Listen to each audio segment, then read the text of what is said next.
আপনাদের পাশের জেলা বগুড়া, শহীদ জিয়াউর রহমান, আল্লাহ তাকে জান্নাতুল ফেরদাউস নসিব করেন। সেই লোকটা ভালো ছিল, কিন্তু তার আদর্শের ওপরে এখন বিএনপির রাজনীতি আর চলে না। এরা সব এখন দাদাদের গোলাম হয়ে দাঁড়িয়েছে। দাদারা যা বলে এরা তাই করে। পিটানি এরা আসলে ভালোভাবে খায়নি তো। এ বাবর মিয়ারে জিজ্ঞাসা করেন গিয়ে, কি পিটানো পিটিয়েছে বাবর রে। 17 বছর লোকটা জেলে ছিল, 17 বছর। মাঝে মাঝে আমার বলতো, হামজা মনে হয় যে আমি ফাঁসি দিয়ে মরে যাই। কেন? মানুষ এভাবে থাকতে পারে? গিয়াসউদ্দিন মামুন ভাইও 17 বছর ছিল।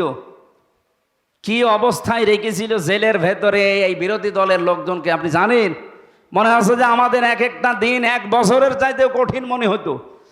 এখন যদি আমাদের এই দেশে আমরা যারা ওই 14 দল বাদ দিয়ে আছি, তারা যদি কামড়া কামড়ে আরম্ভ করি এই দাদাদের ইশারায়, দেখবেন আবার জালেমরা কিন্তু ভর করবে।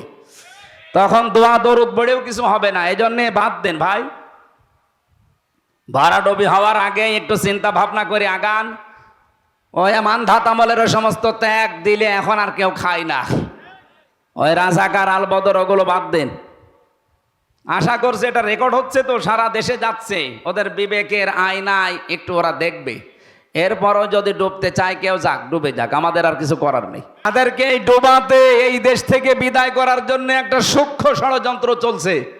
আমার সাথে তারেক জিয়া সাহেবের পিএস, তার বন্ধু গিয়াসউদ্দিন মামুন, সব এক জায়গায় ছিলাম আমরা 3 বছর।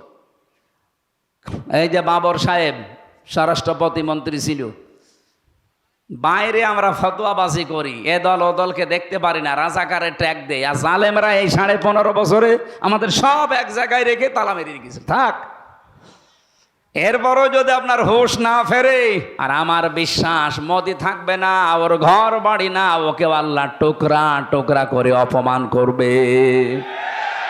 কারণ এই শয়তান আল্লাহর বহু ঘর ভেঙেছে। কথা বলেন না কেন? কতগুলো মসজিদ ভেঙেছে। মসজিদ ভাঙে নাই, ওর কপাল ভেঙেছে। এ পৃথিবীতে যারা আল্লাহর ঘরে হাত দিয়েছে, আল্লাহ একটাকেও ছাড়েন নাই। আপনি আব্রাহার দিকে তাকান, কাবা ঘর ভাঙতে এসে কাসফিম মাকুল হয়ে গেছে, ভুসির মতো। অথচ কতগুলো ঘর আপনি ভেঙে দিলেন বিনা কারণে। আমার বিশ্বাস আল্লাহর ঘর যারা টুকরা টুকরা করে ফেলেছেন, সেই দেশকে আমার আল্লাহ আস্ত রাখবে না, নিজেদের ভেতরেই গন্ডগোল লাগিয়ে টুকরা টুকরা করে দেবে। শিক্ষা নেন। এখনো যদি কোনো জালেমরা শিক্ষা না নিতে পারে, আমার মনে হয় ওর কপালে হেদায়েত বলে আর কিছু নেই। কারণ মানুষ যখন অপরাধ করতে করতে সীমা পার করে ফেলে, তখন আর ফিরে আসার রাস্তা থাকে না। আমরা তো এইটাই দেখতে পাচ্ছি, বহু মানুষ এখনো ওদের থেকে শিক্ষা না নিয়ে এখনো পর্যন্ত সে ইমানধাত আমলের সে চিন্তা ভাবনা চালিয়ে যাচ্ছে। ওরা করতো গোপনে, এরা করছে প্রকাশ্যে। অনেকে বলে যে এতদিন আমি খেতে পারিনি 15 বছর, এই জন্যে খাচ্ছি। 15 বছর তো আমিও খাইনি। কথা বলছে না কেন? আমি খেয়েছি। অপরন্ত আমার আরো আমার বাবার কত টাকা তারা খেয়েছে। আমারে ধরার পরে বলেছিল আমার বাবারে যে 10 লাখ টাকা আজকেই দেবেন, নাই তো রিমান্ডে নিয়ে শেষ করে দেব। আমি যেহেতু এক বাবার একটা ছেলে, বাবা এদিক ওদিক করে তাড়াতাড়ি 8 লাখ দিয়েছে, বলে কিছু বলবেন না। ও শয়তানরা টাকাও নিয়েছে, অত্যাচারও করেছে, আবার মামলাও দিয়েছে। বলেছিল যে আমরা আর মামলা দেব না। কথা একটাও ঠিক রাখে নাই। কোথায় যে আছে এই শয়তানগুলো আমি বহু খুঁজি, কিন্তু ওদের কোনো হুদিস নেই। বিশেষ করে এই কাউন্টার টেরোরিজমের এই যার সন্তান আসাদুজ্জামান, এরে আমি যদি কোনোদিন সত্যিই পাই, ওরা আমি আরেকবার মুসলমানই দেব। ও শয়তান নামে মুসলমান, আমার মনে হয় ওর মুসলমানই এখনো দেওয়া হয়নি। তাছাড়া এইরকম খারাপ কথা বলতে পারে। আমি যাই হই, আমার অপরাধও থাক, আমার নামে স্বীকার করার পরে বলবে যা গোপনে মাফ করে দিলাম, কাউকে বলবি না। এত সম্মান দিয়েছে আল্লাহ নিজে। আর এই শয়তানগুলো, ওরা আলেম পেলে মনে হচ্ছে যে মানে সে খ্যাপা কুকুরের মতো হয়ে গেছে। অন্য মানুষকে তো টর্চার করতো, হুজুর পেলে ওর টর্চার আরো বেড়ে যেত। তো কি করলেন আপনি এগুলো করে? এখন তো নিজের বাড়িও থাকতে পারেন না, দেশেও থাকতে পারেন না, কোথায় আছে শয়তানও জানি না। আমি বহু খুঁজতেছি, একটারও পাইনি। আমার রিমান্ডে 11 জন দায়িত্বে ছিল, এই শয়তানগুলোর একটাও পাচ্ছি না। আমি যদি পাই কাউকে, আমার বাবার ওই টাকা তাদের কাছে আমি আদায় করে নেব। এই জন্য যারা এখনো এই ধান্দায় আছেন যে এতদিন খেতে পারিনি তাই খাচ্ছি, এই যে ফজু পাগলা নামে একজন আছে, ওই শয়তানের কথাবার্তা সব উল্টো পাল্টা। এই শয়তান বলছে এই 15 বছর খাইনি এখন খাবো না, মানে ওর নামের মিনিং বের করেছে একজন দেখলাম, ফতে ফাউল, বর্গের যাতে জারজ, আর লতে লুচ্চা, ফজলু দিয়ে কি হয় আপনি এবার মিলান তো। ওর মুখ দিয়ে যে এই সমস্ত কথাবার্তারা বের হবে এটাই স্বাভাবিক। আমার মনে হয় এই ডাকসু আর জাকসু নির্বাচনে ছাত্র দল থেকে একজনও নির্বাচিত হতে পারেনি, শুধু বিএনপির কয়েকজন নামধারী এই মুনাফিকের কারণে। এই নয়ন নামে একটা আছে মাগুরাতে বাড়ি, এটা টাটকা নির্ভেজাল মুনাফিক। আর এই ফজু পাগলা কিশোরগঞ্জের, ওদিকে আছে পাবনার। এই নামগুলো নিতে আমার কাছে ঘৃণা লাগে, এগুলো মানুষ নামে কলঙ্ক। একটা মাজলুম দল বিএনপি, তারা এই 15.5 বছরে বহু জুলুমের শিকার হয়েছে, তাদেরকে ডুবিয়েছে এই কয়েকটা শয়তানের কথায়। মানুষের মনের ভেতরে ঘৃণা তৈরি হয়েছে।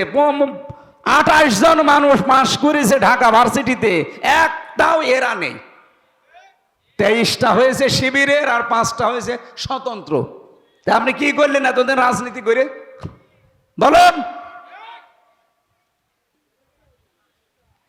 শিবিরের যে সে ভোট পেয়েছে প্রায় 14,000 কয়েকশো, ছাত্র দলের যে ভোট পেয়েছে মাত্র 5,000 কয়েকশো। এখনো পর্যন্ত মানুষগুলো যদি তার বিবেককে কাজে না লাগায় যে কি কারণে আমরা হারলাম দেখি তো, না, ওরা এখন দোষ চাপিয়ে দিচ্ছে যে ছাত্রলীগ ভোট দিয়েছে শিবিরকে, এই কারণে তারা জিতে গেছে। আপনার কাছে কি মনে হয় ছাত্রলীগের চাইতে জাতীয় দল যিনি আছেন ছাত্র দলের, সে যদি 5,000 পায়, শিবির পেয়ে সে 14,500 মনে করেন, তাহলে কত কম বেশি হচ্ছে? 9,500। তো সেখানে 5,000 বাদ দিলাম, এখনো কয় হাজার থাকছে? 9,000। 9,000 এত নিষিদ্ধ করার পরেও যদি ছাত্রলীগ 9,000 ভোট দিতে পারে, তা বিএনপির রাজনীতি করার দরকার কি? কারণ ইসলামের যে ওয়ার জোয়ার এবার এসেছে, আমরা বিশ্বাস করি আল্লাহ তার ইসলামকে এবার এই দেশে রাষ্ট্রীয় পর্যায়ে নিয়ে যাবে। আমার জেলখানার 3 বছরের প্রতিদিনের তাহাজ্জুদের দোয়া ছিল এইটা। আমি মাজলুম ছিলাম, এটা বিশ্বাস হয়? বলেন বলেন। ইত্তাকি দাওয়াতাল মাজলুম ফাইন্নাহা লাইসা বাইনাহু ওয়া বাইনাল্লাহি হিজাব। মাজলুমের বরদোয়া থেকে বেঁচে থাকবা, কারণ মাজলুমের বরদোয়া আর আল্লাহর ভেতরে কোনো পর্দা থাকে না। যেহেতু আমি মাজলুম ছিলাম, আমি বিশ্বাস করি মাজলুমের দোয়া আল্লাহ ফেরত দেয় না। 3 বছরে বলেছিলাম, মাবুদ জীবনে যদি কিচ্ছু কবুল না হয়, অন্তত চর্ম চোখে একটু দেখার সুযোগ করে দিও যে 56,000 বর্গ মাইল তোমার কালাম দিয়ে চলছে। আমার বিশ্বাস এ দোয়া আলেমদের দোয়া, হাজারো আলেমে দোয়া করতো, তাদের দোয়া কবুল হয়ে গেছে। কথা বলেন। শুক্রবারও আমার হাতে হাত দিয়ে 18 জন মানুষ এসে বলছে, হুজুর এতদিন মানুষের তৈরি করা আইনের পক্ষে ছিলাম, আজকে থেকে আল্লাহর আইন আমরা প্রতিষ্ঠার জন্য আপনার হাতে হাত দিচ্ছি। আমি বললাম কালেমা পড়ানো লাগবে? বলছে কালেমা পড়ানো লাগবে না, কালেমা জানি, এতদিন ভুল পথে ছিলাম। আল্লাহ রাব্বুল আলামিন বলেন, লা তাজিদু কওমান ইউমিনুনা বিল্লাহি ওয়াল ইয়াউমিল আখির ইওয়াদ্দুনা মান হাদ্দাল্লাহা ওয়া রাসূলাহ ইলা আখিরি আয়া। সূরা মুজাদালার শেষের দিকে আছে, হে নবী, আপনি এমন কোন জাতি, কোন ব্যক্তিকে দেখতেই পাবেন না যারা আল্লাহ এবং আখিরাতে বিশ্বাস করে। এই মানুষগুলোকে আপনি দেখতেই পাবেন না যারা আল্লাহ বিরোধী, তাদেরকে তারা ভালোবাসে, মহাব্বত করে। এখন কিন্তু সময় বাংলাদেশে অলরেডি এইটা চলছে, হয় আপনি আল্লাহর দলে থাকবেন, নাই শয়তানের দলে, মাঝখানে কোনো দল নেই। এই কথা বলেন না কেন? হয় আল্লাহর আইনের পক্ষে থাকা লাগবে, না আল্লাহর আইনের বিপক্ষে থাকা লাগবে।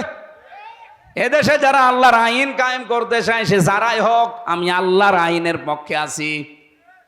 যারা আল্লাহর আইনকে বিশ্বাস করে না, এই জমিনে অন্য কোন মানুষের তৈরি আইন প্রতিষ্ঠা করতে চায়, সে আমার বাবা হলেও আমি তারে মানি না। এই জন্য দল এখন বাংলাদেশে দুইটা, হয় আল্লাহর দল না শয়তানের দল, সে যে নামে আসুক।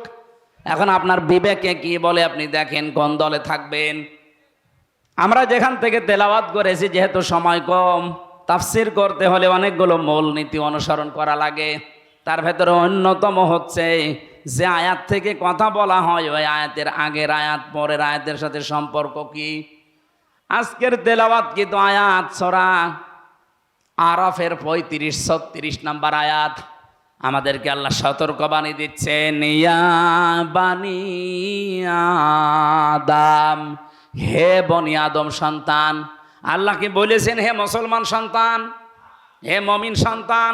না, হে বনি আদম সন্তান। এ বনি আদম বলতে পৃথিবীতে যত মানুষ আছে, সে যে ধর্মের মানুষ হয় হোক, সব আমরা আদমের সন্তান। এই জন্য এখানে যদি অন্য কোনো ধর্মের লোক এসেও থাকেন বা আওয়াজ যদি আপনার কানে যায়, আমি আপনাকে আহ্বান জানাচ্ছি, আসেন। নয়তো আবার কিয়ামতের দিন বলবেন, আল্লাহ তোমার আওয়াজ আমি শুনিনি, তোমার দাওয়াত আমার কাছে পৌঁছায়নি, এই জন্য তোমাকে আমি চিনতাম না। আপনাকেও আমি আহ্বান জানাচ্ছি, ইয়া বানি আদম, হে বনি আদম সন্তান, ইম্মা ইয়াতিয়ান্নাকুম রাসূলুম মিনকুম, যদি তোমাদের কাছে আসে তোমাদের মধ্য থেকে কোন রসুল। গাইবান্ধাবাসী বলেন তো, এখন নবী রসুল দুনিয়ায় আছে? আল্লাহ এখানে রসুলুন বহু বচন দিলেন, তাহলে কেন? এখন তো রসুল নেই, তাহলে রসুল দেওয়ার কথা ছিল এক বছর, বহু বচন দিয়েছেন এই কারণে। নবী রসুল হয়তো এখন নেয়ার আশা কিয়ামত পর্যন্ত সম্ভাবনা, কিন্তু কিয়ামত পর্যন্ত বিশ্ব নবী যারা আল্লাহর নবীর উত্তরাধিকারী নায়েবে রাসূল আসবে, তারা কারা? আলেমরা। বলেন বলেন। নবীজি বলেন, আল উলামা ওয়ারাসাতুল আম্বিয়া, আলেমরা আমার নবীর উত্তরাধিকারী ওয়ারিস। নবীজি যা করতেন আলেম বলে দাবি করলে তারে ওই কাজই করা লাগবে। আপনার বিবেকের কাছে আমার প্রশ্ন, গাইবান্ধাবাসী, এটা ইসলামের ঘাঁটি আমি জানি। সারা বাংলাদেশের ভেতরে দুইটা জায়গা ইসলামের ঘাঁটি বলা হয়, এটা গাইবান্ধা আর ওদিকে সাতক্ষীরা। কথা বলছে না কেন? আপনাদের কাছে একটা ডিপলি কথা না বললে আপনারা বুঝবেন। তারপরও বলছে, যে আলেম নবীর উত্তরাধিকারী, নবীজি সারা জীবন আল্লাহর আইনের পক্ষে কাজ করে, অথচ আপনি আলেম নাম নিয়ে মানুষের তৈরি করা আইনের পক্ষে কাজ করেন। আপনি আলেম না জালেম? এরকম জালেম দেশে নেই। কথা বলছেন আমার? এগুলো টাটকা নির্ভেজাল জালেম। হ্যাঁ, আপনাকে আল্লাহ এই দিন প্রচারের কাজে, দিন কায়েমের কাজে লাগায় না কেন? তারও কারণ আছে। আল্লাহু ইয়াজতাবি ইলাইহি মাইয়াশা ওয়া ইয়াহদি ইলাইহি মাইয়ুনিব।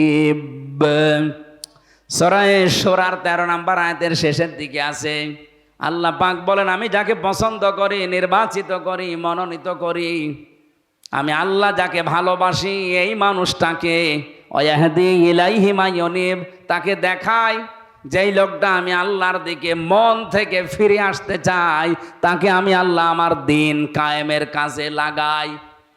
সুতরাং দিন কায়েমের জন্য আপনাকে মনোনীত হওয়া লাগবে, নির্বাচিত হওয়া লাগবে। আর নির্বাচিত আল্লাহর কাছে হতে হলে ফিরে আসা লাগবে আল্লাহর দিকে। হয়তো আপনি এখন ওইভাবে ফিরে আসেননি মন থেকে, এই জন্য আপনার মতো আলেমকেও আল্লাহ দিন কায়েমের কাজে লাগায়নি। যারা আলেম আছে তাদেরকে বলছি, বলেন তো আমি কি আয়াত ভুল বললাম? এই আয়াতের আগের শব্দটার দিকে তাকালে আরো আশ্চর্য হয়। কাবুরা আলাল মুশরিকিনা মা তাদউহুম ইলাইহি। হে নবী, আপনি যেদিকে মানুষকে ডাকেন দিন কায়েম করো জমিনে, এটা শুনলে সবচাইতে বেশি মন খারাপ হবে, রাগ হবে মুশরিকদের। কাদের? আমরা তো দিন কায়েমের কথাই বলি নাকি আমার বাবার আইনের কথা বলি? দিন কায়েমের কথা বললে যারা বিভিন্ন ট্যাগ দেন যে জামাত ইসলামের লোক, এ রাজাকার, এ ধান্দাবাজ, এ রাজনীতি করে, আপনি বুঝতে হবে যে আপনার ভেতরে কোনো শিরিক আছে, আর শিরিক যে করে সে মুশরিক। দিন কায়েমের কথা শুনলে যাদের রাগ হয়, মন খারাপ হয়, আপনি বিশ্বাস করতে পারেন যে আপনি মুশরিক। বলেন তো, এ দেশে নেই? অনেক আলেম পর্যন্ত আছে। আমি আর নিচে নামলাম না। আপনাকে যদি সত্যি আল্লাহ ভালোবাসে, আপনাকে যদি পছন্দ করে পৃথিবীতে, তাহলে আপনাকে এড়া ঘোড়া থাকতে দেবে না। ইন্নাল্লাহা ইউহিব্বুল্লাযীনা ইউকাতিলুনা ফি সাবিলিহি সাফফান কাআন্নাহুম বুনিয়ানুম মারসুস। অবশ্যই আমি আল্লাহ ভালোবাসি তাদেরকে যারা সীসা গলা প্রাচীরের মতো ঐক্যবদ্ধ হয়ে আল্লাহর দিন জমিনে কায়েম করার জন্যে সংগ্রাম করে, লড়াই করে। তা আপনি আয়াত সারা জীবন পড়ছেন, আমিও তো দেখছি, কিন্তু আপনি তো কাজে নেই। দিন কায়েমের জন্য আপনার কোনো ভূমিকা নেই। এ দোষ শুধু আপনার না, কারণ আপনি মন থেকে ফিরে আসেননি, এজন্য আল্লাহ আপনাকে কাজে লাগায়নি। অথচ একজন সাধারণ মানুষ সেই ছোটবেলা থেকে দিন বুঝেছে এবং ইসলামী আন্দোলন করে এই কারণে যে জমিনে দিন কায়েম করা নামাজ রোজার মতো ফরজ। এই জন্য ওই মানুষটা দেখেন আপনার মতো আলেম না, কিন্তু দিন কায়েমে অ্যাক্টিভ, ও মন থেকে ফিরে এসেছে, এই জন্য আল্লাহ তাকে কাজে লাগিয়ে দিয়েছে। আজকে আমি যেখানে ছিলাম খাবারে, বাড়িতে কোন বাড়ি জানি না, অনেকটা মাস্টার মানুষ, অথচ দিন কায়েমের জন্য লোকটা জেল পর্যন্ত খেটেছে। কত আলেম দেখলাম এই 15.5 বছরে বাতিলের 5 আটা গোলামি করে জীবনযাপন করেছে। আমি কি বেশি বললাম? আপনাকে আল্লাহ মনোনীত করেনি, কারণ আপনার মন নেই। আর দিন কায়েমের কথা, আল্লাহর বিধান কায়েমের কথা বললে যদি রাগ হয় আপনার মনে, মনে খারাপ হয়, আপনি ধরে নেবেন যে আপনার দ্বারা কোনো না কোনো শিরিক হচ্ছে, আর শিরিক হলে আপনি মুশরিক। আপনার কাছে জীবনেও দিন কায়েমের কথা ভালো লাগবে না।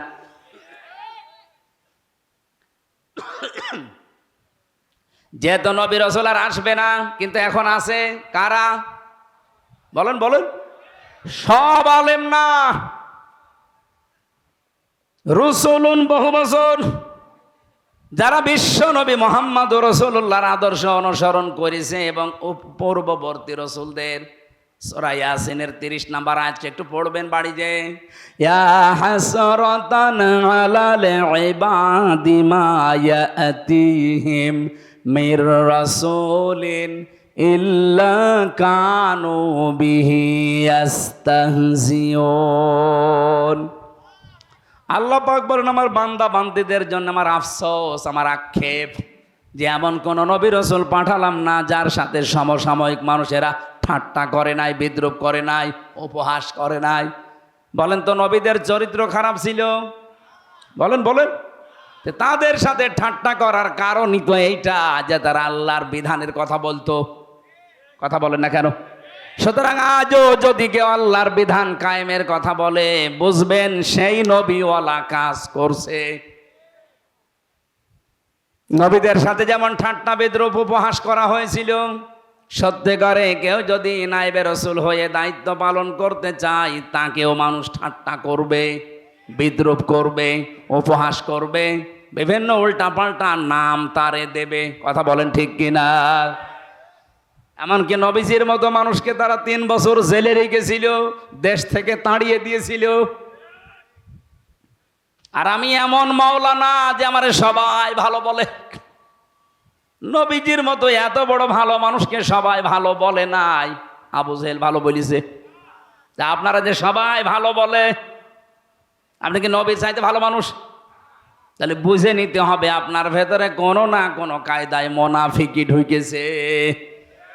ইহুদিরা তো আপনাকে ভালো বলার কথা না, খ্রিস্টানরা আপনাকে ভালো বলার কথা না, মুশরিকরা আপনাকে ভালো বলার কথা না। তারা তো সব সময় আপনার পেছনে লেগে থাকার কথা। তারাও দেখে না, বলে হুজুর খুব ভালো। আপনি কি রাগ করলেন?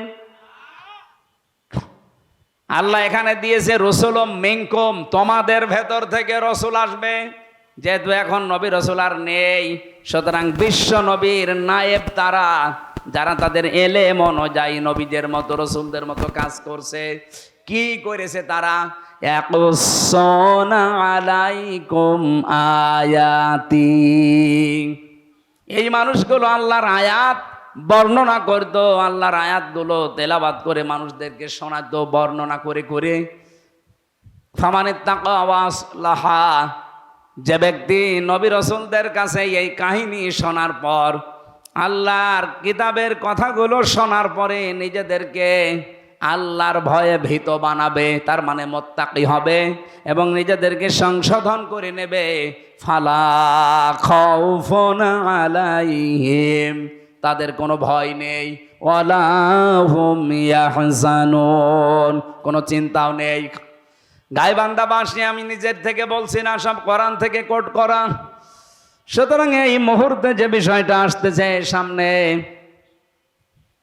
আমরা তো নবী রসুলদের দায়িত্ব যেভাবে পালন করা 100 ভাগ পারবো না, যতটুকু পারছি চেষ্টা করছি।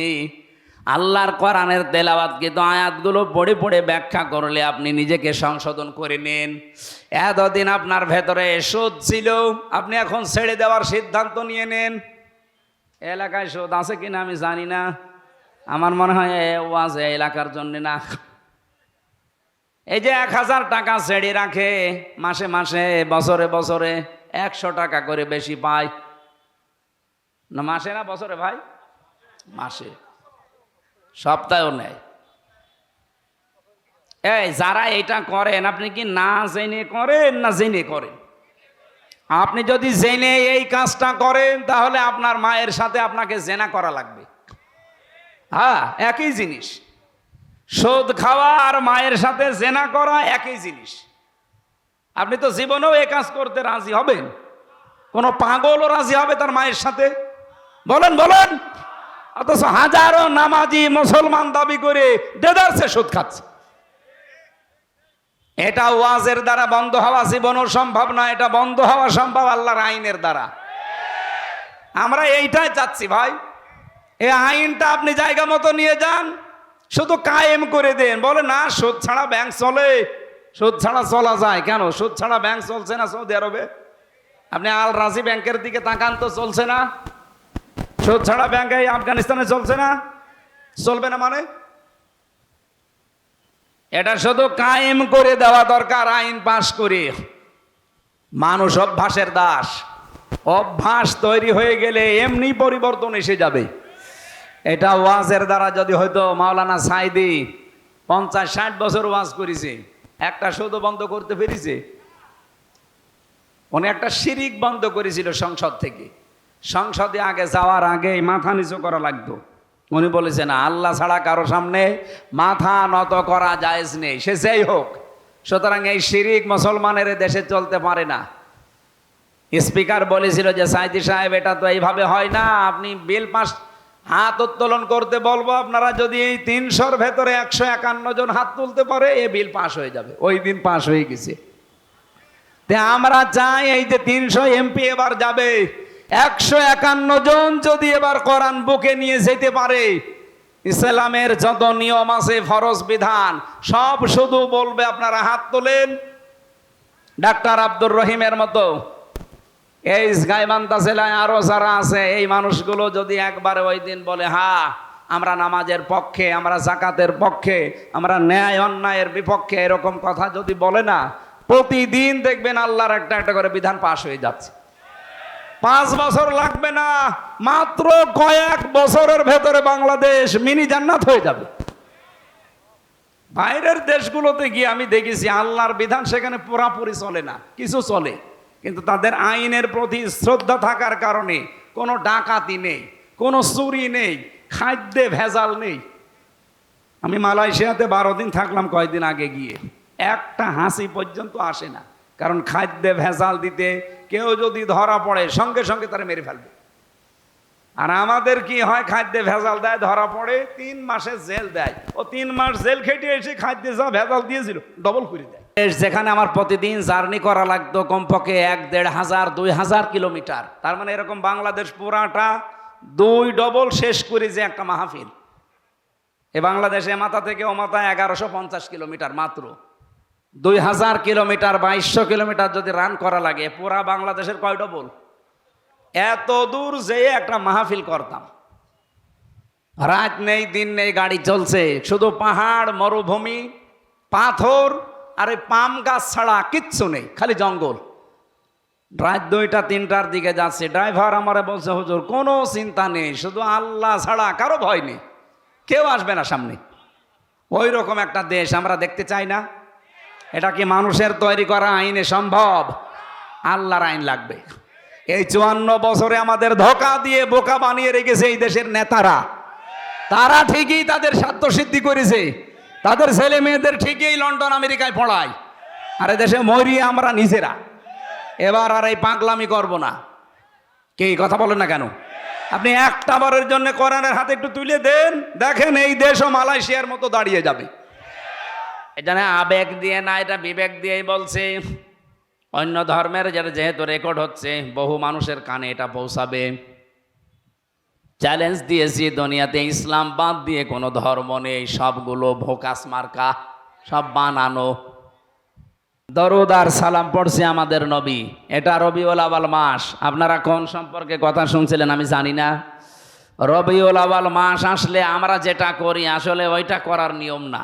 নিয়ম হচ্ছে নবীজির জীবনীকে অনুসরণের জন্য সিদ্ধান্ত নেওয়া। কোরআনে কারিমে রব্বুল আলামিন বলেন, এই পৃথিবীতে রবিউল আউয়াল মাসে নবীজিকে পাঠিয়েছিলাম, এই মাসেই তাকে আমি আল্লাহ তুলে নিয়েছিলাম। বিশাল একটা মিশন আর ভীষণ তার জীবনে ছিল। ওয়াল্লাযী আরসালা রাসূলাহু বিল হুদা ওয়া দীনিল হক লিইয়ুযহিরাহু আলাদ-দীনি কুল্লিহি ওয়ালাউ কারিহাল মুশরিকুন। তিনি সে আল্লাহ যিনি তার রাসূলকে পৃথিবীতে দিনে হক দিয়ে, সত্য বিধান দিয়ে পাঠিয়েছেন। এই আয়াত দ্বারা বোঝা যায় পৃথিবীতে যত নিয়ম নীতি, যত ধর্ম আছে সবগুলো বানোয়াট, ইসলাম বাদে। এটা না আবেগ দিয়ে না, এটা বিবেক দিয়েই বলছে। অন্য ধর্মের যেহেতু রেকর্ড হচ্ছে, বহু মানুষের কানে এটা পৌঁছাবে। চ্যালেঞ্জ দিয়েছি, দুনিয়াতে ইসলাম বাদ দিয়ে কোনো ধর্ম নেই, সবগুলো ভোকাস মার্কা, সব বানানো। আপনি বলেন নিজের হাতে বানিয়ে নিজের হাতে আবার ভেঙে ফেলেন, পানিতে চোবান, একটা ধর্ম হলো? একটু যদি কারো বিবেকে কাজ করে, আমার মনে হয় পৃথিবীতে ইসলাম ছাড়া সে অন্য কোনো ধর্ম মানতেই পারে না। সেদিন যশোরের এক অধ্যাপক কলেজের, মানে বিসিএস ক্যাডার, ওনারে বলেছিলাম যে স্যার আপনি একটা হিন্দু মানুষ, আমার যে মুসলিম ধর্ম কোরআনে কারিম আছে, আপনাকে আমি মুসলমান হতে বলি না, কিন্তু আমার কোরআন আপনি একটু পড়বেন। ওনার আমি ইংরেজি এই ভার্সনটা দিয়ে বলেছিলাম যে মাত্র একবার বুঝে বুঝে শেষ করবেন। আপনি তো আর আরবি পড়তে পারেন না, আর আপনি বিসিএস ক্যাডার, আপনি ইংরেজিতে পড়েন। 3 মাস পরে দেখি আল্লাহরে বান্দা নিজের থেকেই মুসলমান হয়ে গেছে। এই জন্য পৃথিবীর যে কোনো ধর্মের মানুষেরা আমাদের চ্যালেঞ্জ। আপনি খুব কম দেখবেন মুসলমান থেকে অন্য ধর্ম গ্রহণ করে, খুব কম, 2-1টা। কিন্তু অন্য ধর্ম থেকে প্রতিনিয়ত মুসলমান হচ্ছে 1টা-2টা না, হাজার হাজার। গত পরশুদিন আমি কুষ্টিয়া ছিলাম, আজকে রবিবার না, শুক্রবারে। কুষ্টিয়াতে সবচাইতে বড় মন্দির আমার পাশের ইউনিয়নে, ওখানকার সভাপতি যিনি, আমি দেখতে গিয়েছিলাম পূজা মণ্ডপটা। ওখানকার যে সমস্ত দায়িত্বশীল মানুষদের সাথে কথা বললাম, 100 ঘর হিন্দু তারা আছে, তারা এক বাক্যে এবার বলেছে আমরা ইসলামকে এই দেশে চাই।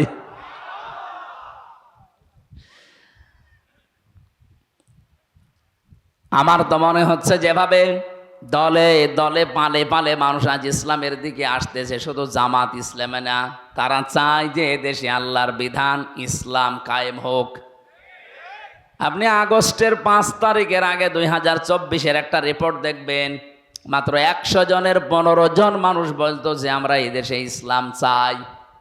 অথচ 1 বছর 1 মাসের ব্যবধান, আন্তর্জাতিক একটা সংস্থা আছে মাইক্রোসফট, এরা রিপোর্ট দিয়েছে শুধু বাংলাদেশের এই 64 জেলায় এখন 100 ভাগের 77 ভাগ মানুষ বলছে আমরা ইসলাম চাই।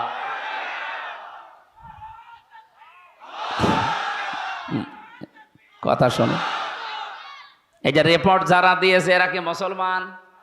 খ্রিস্টান। ওরা আমাদের জাত শত্রু, অথচ কি রিপোর্ট দিয়েছে। তার মানে এখান থেকে বোঝা যাচ্ছে এই দেশে এখন একটা জোয়ার অলরেডি এসে গেছে, আর জোয়ার যদি আসে কিছু না কিছু তৈরি করে যায়। এখন এই যদি ঝড় ওঠে, বলেন তো যে সমস্ত পাতা আছে ঝরে পড়েছে, এ পাতা থাকবে না উড়বে? এখন যে ঝড় সারা বাংলাদেশে চলছে, আমি তো আর শুধু গাইবান্ধার এই গোবিন্দগঞ্জের বানেশ্বরে বসে নেই, এদেশের 56,000 বর্গ মাইল 630টা থানা আছে এই গোবিন্দগঞ্জের মতো, প্রায় সবগুলো থানায় আমার যাওয়া শেষ। কমপক্ষে প্রতিনিয়ত যাওয়া আসা এই চলাফেরা করে দেখতে পাচ্ছি এই যে ঝড় উঠেছে ইসলামকে এবার এরা সংসদে পৌঁছিয়ে দেবে। এখনো পর্যন্ত আমি অনেক আলেমকে, অনেক ইমামকে দেখি, এরা বলে যদি ইসলামের পক্ষে এখন কাজ শুরু করি, আর যদি ইসলাম ক্ষমতায় না যায় তাহলে আমার কি হবে? আমার ইমামতি থাকবে। আরে ভাই, আপনি ইমামতি নিয়ে আসেন, আর আপনার ধারণা কেন তৈরি হয় যে ইসলাম এবার যাবে না? 92% মুসলমান এখানে আমরা। এতদিন যাই টালমাটাল ছিলাম, দোদুল্যমান অবস্থায় ছিলাম এদিকে ওদিকে, এখন আমরা কিন্তু সব এক হয়ে যাচ্ছি। কারণ ফ্যাসিস্ট জালেমরা যেহেতু নেই, কিছু মুনাফিক আছে, এগুলো আশা করছি থাপ্পড় দিলে ভালো হয়ে যাবে। এদেশে যেহেতু ফ্যাসিস্ট নেই, নতুন করে কেউ গড়ে উঠতে চাইলেও সে পারবে না। নেপালের দিকে তাকান, মন্ত্রীদের ধরে পানির ভেতরে চুবাচ। আর আমার তো নিজের দেখায় 1 বছরে আমি বাইরের দেশে যেগুলো সফর করে আসলাম, জালেমরা কেউ ভালো নেই। কিছুদিন আগে আমার সফর ছিল থাইল্যান্ডে, মালয়েশিয়া, সিঙ্গাপুরে। যে হোটেলে উঠি দেখি নিচে নেমে 2 জন চা খাচ্ছে। কি গো, হুজুর দোয়া করেন, আগেই পালিয়েছি। দোয়া করবো মানে? আপনি হোটেলে আছেন কেন? আপনার না 620টা বাড়ি, আপনি এখানে আছেন কোন কারণে? এখানে বিল কত প্রতিদিন? আমারে বলছে হুজুর 3 তারিখের পরে 4 তারিখে দেখলাম ভাব ভালো না, এই জন্য রাতেই টিকিট কেটে চলে এসেছি। আপনি এখানে আছেন, আপনার বাড়ি নেই।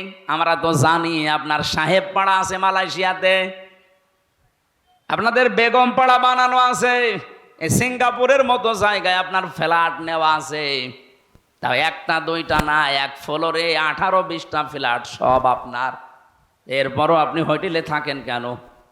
মজাগুলো সব তালা লাগা। এখানে থাকি খুব গোপনে, নিচে নামি না, কয়েক মাস পরে একবার নামি।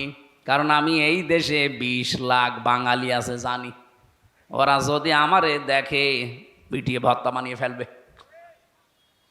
এই জন্য খুব গোপনে আছি। আপনি আমার জন্য দোয়া করেন, ওর জন্য দোয়া আসবে। যা হয়েছে ওইটার সুর ধরে নেপালে এই বর্ষণ মুখর দিনেও কাদা মাটির ভেতরে যারা বসে আছে, যে ইবাদতে কষ্ট বেশি হয় ওই ইবাদতে সওয়াব বেশি হয়। আজকে যদি এখানে সুন্দর পরিবেশে বসে দাঁড়িয়ে শুয়ে কেউ কোরআন শুনতেন, তার তুলনায় যে কর্দমাক্ত জায়গায় বহু মানুষে কাদার ভেতরে দাঁড়িয়ে বসে বিভিন্ন কষ্টে আছে। আমরা নবীর এই কথা অনুযায়ী বিশ্বাস করতে পারি আমাদের আজকের একটা মাহফিল কমপক্ষে 70টা অনুষ্ঠানের সমান হবে ইনশাআল্লাহ। আমাদের যা কিছু বলেন তো কষ্ট স্বীকার করেন আর শান্তি ভোগ করেন, এটা কার জন্যে? বলিন্না সলাতি ওয়া নুসুকি ওয়া মাহইয়া ওয়া মামাতি লিল্লাহি রাব্বিল আলামিন। হে নবী, আপনি বলেন যে আমার নামাজ, আমার কোরবানি, আমি যে বেঁচে আছি, আমি যে মরে যাব, যা করি আমার আল্লাহর জন্যে। এই জন্যে কষ্টে থাকলেও আমার কোনো দুঃখ নেই, আনন্দে থাকলেও কোনো দুঃখ নেই। লিকাইলা তাসাও আলা মা ফাতাকুম ওয়ালা তাফরাহু বিমা আতাকুম। কোনো নিয়ামত পেলে আনন্দে আত্মহারা হয়ে যেও না, আবার কিছু হারিয়ে ফেললে একেবারে দুঃখ দুর্দশায় পাগল হয়ে যেও না। এই জন্যে যারা এই সেন্স নিয়ে চলাফেরা করে যে আমার সবই আল্লাহর জন্যে, সে নারী হোক আর পুরুষ হোক, তারে আপনি আল্লাহর দিনের জন্যে যতই কষ্ট দেবেন ওর কাছে কষ্ট মনে হয় না। আমি জেলখানাতে দেখেছিলাম বহু মানুষ ফাঁসির কন্ডেম সেলের ভেতরে। আমি তো 3 বছর ছিলাম এক ঘরে, 24 ঘন্টা তালাবদ্ধ। আমার চাইতে বহু মানুষ 5 বছর, 7 বছর, 10 বছর পড়ে আছি। এমনকি আমি আয়না ঘরেও ছিলাম প্রথম দিকে। ওখানে বহু মানুষ কষ্টের কথা আমি নিচে দেখেছি। এত বড় বড় নখ হয়ে যায় মানুষের। কেউ 5 বছর, 7 বছর, 14 বছর পড়ে আছে, কেউ জানে না। এমন ভয়ঙ্কর জায়গা, চুল দাড়ি গোপ দেখলে মনে হচ্ছে যায় যে জঙ্গল থেকে বেরিয়ে এসেছে। কারণ ওখানে চুল দাড়ি গোপ নখ কাটার মতো কোনো সিস্টেম নেই। ওই হয়তো 6 মাস 1 বছর পরে একবার নাম কাওয়াজতে আসে, গোপনে কিছু করে চলে যায়। যে লোকটা আজ মনে হয় 8 বছর, 10 বছর, 14 বছর আছে, আপনি নিজেকে ওই জায়গায় একটু কল্পনা করেন তো যে কি জীবন তার। কোনো আওয়াজ পাবেন না, কোনো আজানের আওয়াজ নেই, মানুষের আওয়াজ নেই, খালি গাড়ি ঘোড়ার হালকা আওয়াজ পাওয়া যায়। ওপর দিয়ে মনে হয় গাড়ি যায়। একটা মানুষ জানে না যে তার নাম কি, ও ভুলে গেছে। কারণ কেউ তার নাম ধরে ডাকে না। আজ 12-14 বছর ওর নাম ধরে কেউ ডাকে না, তো ওর নাম মনে থাকবে কি করে? এমনকি এই মানুষটা এখন যে কোন বছর চলছে, এটা কোন মাস, এটা যে কোন দিন, কয়টা বাজে, ও কিচ্ছু জানে না। আমি মাঝে মাঝে আমারে যখন রিমান্ডে নিয়ে আসতো, আমি দেখেছিলাম এই যে দেওয়ালের সাথে এই বড় বড় নখ দিয়ে খুশিয়ে খুশিয়ে তারা লিখে রাখতো, মোবাইল নাম্বার দিয়ে। বলতো যে ভাই এই নাম্বারটা একটু জানাবেন, কেউ যদি বাইরে যেতে পারে যে আমি বেঁচে আছি, এতটুকুই। আর এমন এমন পাহারাদার আমাদের কপালে জুটত। গোবিন্দ পরামানিক, গৌতম কুমার, এরপরে দেবদুলাল, আশিক ভট্টাচার্য। এই যা বলছে সব তো আল্লাহর ওলি নাকি? এর কাছে কোনো আলেম জালেম আছে? এর কাছে আলেমই কি আর জালেমই কি? ও আরো আলেম দেখলে অত্যাচার বাড়িয়ে দিত।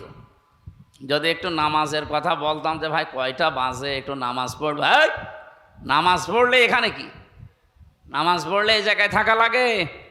মানে আল্লাহ সম্পর্কেও আজে বাজে ধারণা তাদের, যে নামাজ পড়ে যদি ভালো থাকা যায় তো কি করে কি উনি বসে বসে? বলেন তো, এ কথার কোনো জবাব আছে মায়ের ছাড়া? কিন্তু মায়ের বউ কি করি, এই পায়ের ভেতরে এইভাবে হাত দিয়ে, সামনে যে লোহার ব্যারিকেড দেওয়া আছে খাঁচা, ওর সাথে 24 ঘন্টা এমনিতেই বেঁধে রাখ না, পায়ের ভেতর দিয়ে হাত দিয়ে এভাবে বেঁধে রাখে তালা দিয়ে, হ্যান্ডকাপ লাগিয়ে। এই যে মানুষ শুয়ে থাকে, এটা যে কত বড় নিয়ামত আমি টের পেয়েছি। আমার পিঠের এই পেছনে যে দাঁড়া আছে, এটা ব্যথা হয়ে আছে এখনো। এখন মাঝে মাঝে শুয়ে থাকলে আমি সাটপাট হয়ে ঘুমিয়ে থাকি।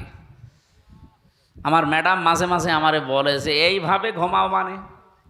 আরে ভাই, ঘুমাইছে কেন, তুমি তো টের পাচ্ছ না। আমার জেলখানার সাথী ছিল মুফতি ফখরুল ইসলাম, নোয়াখালী বাড়ি। ওই লোকটারে নিয়ে প্রথম 22 দিন একাধারে এই পায়ের ভেতরে হাত দিয়ে হ্যান্ডকাপ লাগিয়ে রেখেছিল। শুধু 1.5-2 মিনিট সময় দিত টয়লেট করার জন্য। খাবার যা দিত, সকালবেলা কয়েকটা পচা ছোলা দিত, আর দুপুরবেলা এক মুঠ ভাত দিয়েছে, তার ভেতরেও 3-4 রকমের সবজি তরকারি সব একসাথে। বলেন তো, এই যে খাবারের কথা বললাম, এ খেয়ে কি মানুষ বেঁচে থাকার মতো? খেলে খান, না খেলে যান, কিছু বলতে পারবেন না, ওই দূর থেকে ঠেলা মেরে দেয়। আমি একটা চেয়ার দেখেছিলাম ওখানে, আমারে বসায়নি, কিন্তু যারে আমার আগে নিয়ে গেল আমারে বলছিল, ভাই এরকম একটা লম্বা চেয়ারে হাত দুইটা হ্যান্ডকাপ দিয়ে আটকিয়ে দিল, পায়ের সাথে বেড়ি লাগিয়ে দিল, আর এই গলার সাথে একটা বেল্ট লাগিয়ে একটা টিপ দিল। 1 মিনিটে 120 বার ঘোরে। 1 মিনিট পরে মনে হচ্ছে যে আমি 8-10টা দুনিয়া দেখতে পাচ্ছি। এই ছিল আয়না ঘরের শাস্তির নমুনা। তাও তো আমি পুরাটা পাইনি, মাত্র 3 বছর পেয়েছি। আর যারা আজ 14 বছর পেয়েছে, বলেন তো, আপনি নিজেকে ওই জায়গায় দাঁড় করান। এখনো পর্যন্ত যারা জালেমদের সাফাই গায়, এদেরকে নিয়ে যে ওই ঘরের ভেতরে অন্তত 2 বছর রাখা দরকার। এখনো বলে কি করেছে আমার আপা আছে, ওনার পালিয়ে যাওয়া লাগলো। তোমার সাথে তো করেনি, করেছে আমার সাথে, আমি টের পাচ্ছি। 3টা বছর আমি এই যে এখন আসলে যেখানে আমারে ঘুমাতে দেয়, আমি সাটমাট হয়ে থাকি, কারণ আমার শুয়ে থাকা এটা যে কত বড় নিয়ামত, আমি যারা ভিকটিম তারা টের পায়। এই শক্ত চেয়ারে বসতে পারি না। এত টর্চার করেছিল, আমার মাথার চুল থেকে পায়ের তালু পর্যন্ত 1 ইঞ্চি জায়গা বাকি নেই যেখানে টর্চার করে না। সবচাইতে বেশি করেছে পেছনে, মানে ম্যাডাম ছাড়া কাউকে দেখানো যায় না, এমন কঠিন অবস্থা করে দিয়েছিল। এই জন্য স্বাভাবিক হতে আস্তে আস্তে অনেক সময় লাগবে। আমি ডাক্তার দেখিয়েছি, ওনারা বলছে যে ধকল গেছে 3.5 হাত বডির ওপরে, এখনও অনেক সময় লাগবে স্বাভাবিক হতে। আপনার পর্যাপ্ত ঘুম দরকার।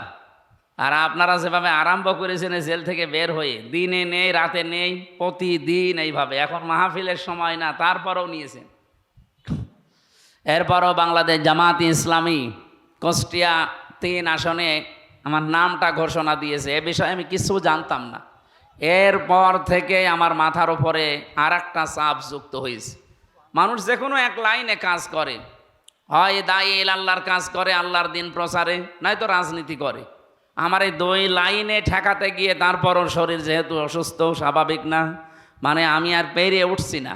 আজকে বাড়ি চলে যেতাম, কিন্তু আপনাদের এই ছেলেটার খালি এর মুখের দিকে তাকিয়ে আমার কষ্ট করে আজকে থাকা।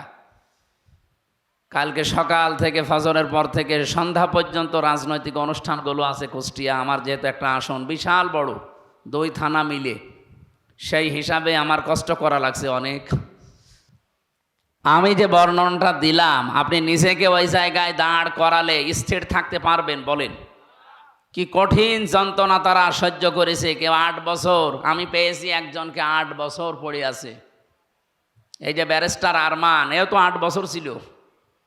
আমান আজমি ভাই 10 বছর ছিল। আমি 14 বছরের কথা শুনেছিলাম, যেখানে 14 বছর পড়ে আছে। এখন এই যে শয়তানগুলো বলে যে আয়না ঘর বলে কিছু নেই, ওরা আমার সাথে দেবেন, ওরা আমি নিয়ে যাব ওই মিন্টো রোডে মাটির নিচে। আমার 11 ঘন্টা টাঙিয়ে রেখেছিল। আপনি বলেন তো কি দোষ ছিল আমার? আমি আপনার মেয়ের দিকে কি খারাপ নজরে তাকিয়েছিলাম? কি করেছিলাম বলেন? কোরআনের সঠিক কথাগুলো বলতাম, এইটাই আমার অপরাধ।